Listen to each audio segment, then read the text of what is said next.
Sex versus gender. Strong assumption, because I knew of my gender by affirmation of what I wasn't.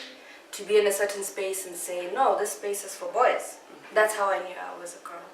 And constantly growing up, I understood certain things, socialized things. Oh, you're a woman, you're supposed to be hamarabo, you're a woman, you're supposed to not, want to beat the boys in wrestling because they can't hit you back. So I only knew of my womanhood by virtue of socialization. I didn't know it by virtue of biology. And I want to ask you the same thing. Can we challenge that? Can we challenge having testosterone and estrogen naturally when you're born, and one speaking louder than the other? Can we challenge that and not necessarily? I mean, I challenge it myself. I mean, in terms of having transition, I mean, identifying as a female or as a woman who was born not in a typical female body. Yeah.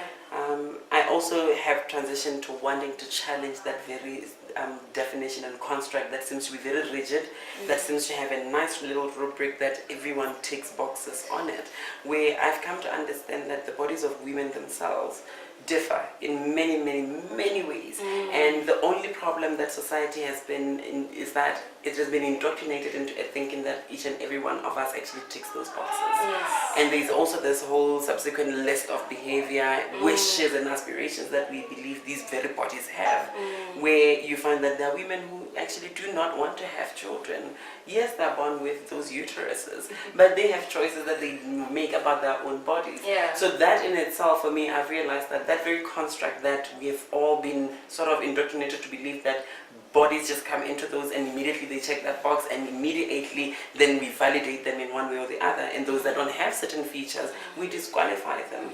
Because I think my own body in itself, my identity as well that lives within this body, is a testament of a person who has wanted to defy these very notions. Because I believe had I grown up, for instance, in a world that was not gendered in itself, because I feel gender in itself is a very huge social construct that it fundamentally is not necessarily based on bodies, but we have somehow assimilated these two worlds to run parallel and symbiotically such that then we reciprocate them into a cycle that immediately you're born, you have these little parts, then this is the behavior you're going to express.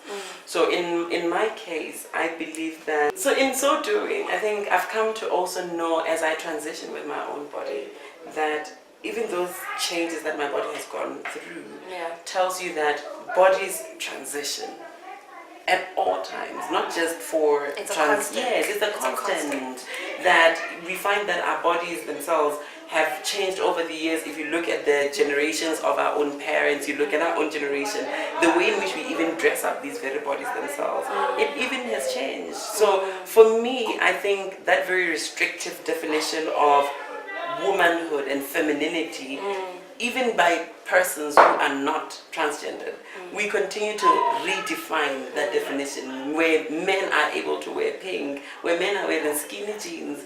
And it has nothing to do with orientation, it has nothing to do with sexual preferences, but just how bodies themselves, we have now come to take them and how we treat them. So even ourselves, I think myself as a transgender person, I think a testament of the fact that a body goes through different stages of change as a person grows. And for that, I do believe that that very rigid, binary kind of construct of gender and of bodies and of sex in itself is a fallacy that we've been fed into, because then I think it also speaks to how it accords certain power and privilege, of course, to others that are somewhat the superior of what we often say there's more than over the fairer sex, for instance, which perpetuates a certain power dynamic that is accorded, and a privilege that is accorded masculinity to be able to control femininity or any other gender that it seems inferior. So in my thinking, I think sex and gender themselves, obviously for me, they're totally different things. Sex in itself, people will argue, the layperson argues it to be the binary of your female and male, and they'll talk about anatomical features and all of those, and they'll say this one has a penis, that one has a vagina. Fair and well. But if you also look as somebody who perhaps has been exposed to other persons who defy gender roles and gender expectations, I have friends who are intersex that in themselves are perfectly fine bodies that they're also quite happy being in. But say we do not want to be categorized as male or female. The existence of that category of persons, of bodies themselves, also demystify this thing of a binary construct of what we call sex. Because for me, sex is something that is really, it cannot be a list that somehow is a universal list for all bodies. We can't say that male bodies because the very expectation of that the male will have testes, will have a penis, will have a beard, will have a deep voice, will have broad shoulders. How many do we know who apparently were supposed to fall in that very category we call male that do not have some of those particular features? So to say and put a rubric that seems to perpetuate that everybody has all those ticks those boxes on that checklist is really incorrect, and it has been meant, and I understand the functionality of it. I think this is also the, pardon my French, the fuckery of gender in itself, because it really has made us believe that every single person in that category that we put of male and of female, they look the same. No, they don't. They have different aspirations about their bodies. They treat their bodies differently. They use their bodies differently. They express with their bodies differently. So I think both of gender and sex in itself totally for me are social constructs, because they were meant for functional purposes of segregating and according power to certain sex, particularly males. I mean, let's be honest about this and really have a frank conversation, that it was meant as a way of being able to confer power on males, on masculinity, for it to dominate, for it to be much more powerful. So while doing that, disempowering those that we categorize as female, as inferior, as fairer, as something to just be fended for, that must somehow be protected, that must be provided for. So I think my body in itself as well, it challenges that very binary construct, because now I've moved in terms of my own transition.